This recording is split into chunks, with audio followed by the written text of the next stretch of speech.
1 Pedro, capítulo 1, versículo 24.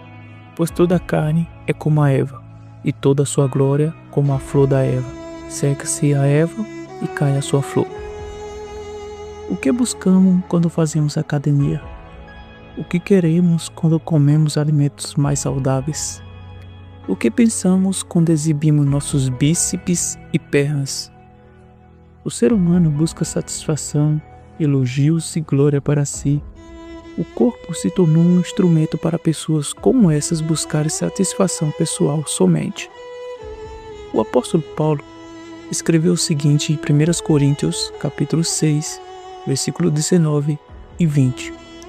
Acaso não sabe que o corpo de vocês é templo do Espírito Santo e que está em vocês, o qual receberam de Deus?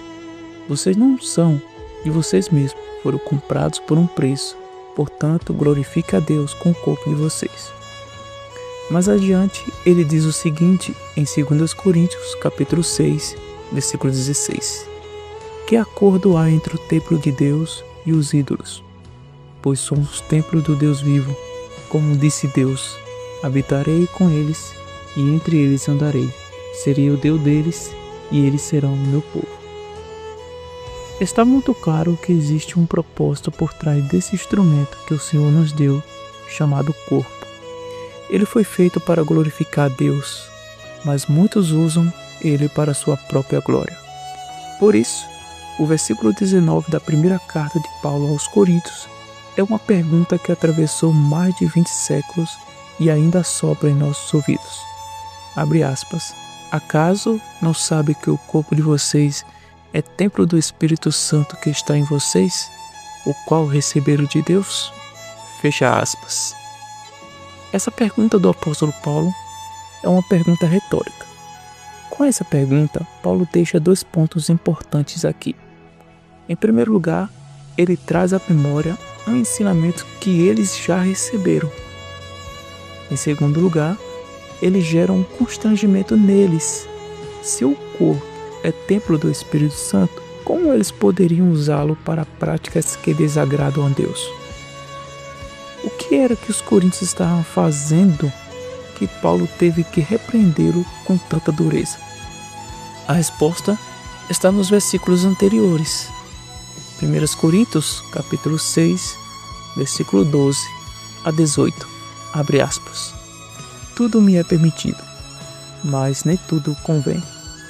Tudo me é como permitido, mas eu não deixarei que nada me domine. Os alimentos são para o estômago, e o estômago para os alimentos, mas Deus destruirá ambos. O corpo, porém, não é para a imoralidade sexual, mas para o Senhor, e o Senhor para o corpo.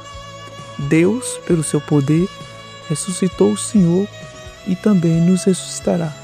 Vocês não sabem que o corpo de cada um de vocês é membro de Cristo? Tomarei eu os membros de Cristo e os unirei a uma prostituta? De maneira nenhuma. Vocês não sabem que aquele que se une a uma prostituta é um corpo com ela? Pois está escrito, os dois se tornarão uma só carne. Aquele, porém, que se une ao Senhor é um espírito com ele. Fujam da imoralidade sexual. Todos os outros pecados que alguém comete são cometidos fora do corpo, mas quem comete imoralidade sexual peca contra o próprio corpo. Perceba que meu corpo e minhas regras não funcionam com Deus. A ideia de meu corpo e minhas regras surgiu no século XX, na segunda onda do feminismo. Respeitosamente, as pessoas que interpretam o feminismo como algo bom, eu discordarei de você. Eu não entendo que uma coisa seja boa, sendo que ela destrói o padrão de família criado por Deus. Querido ouvinte, não quero me estender sobre o feminismo aqui. Afinal de contas, esse não é o objetivo desse vídeo.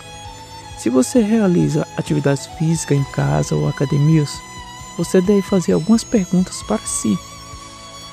Qual o meu objetivo com isso? Quero receber elogio e admiração pelo corpo que recebi com uma boa alimentação e atividades frequentes em academias?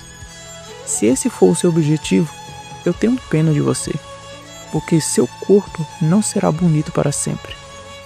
Não importa o que você faça, a sua força se transformará em fraqueza. Não importa o que fazemos com esse corpo, que iremos ganhar é uma coroa que perece. Veja o que o apóstolo Paulo diz em 1 Coríntios, capítulo 9, versículo 25.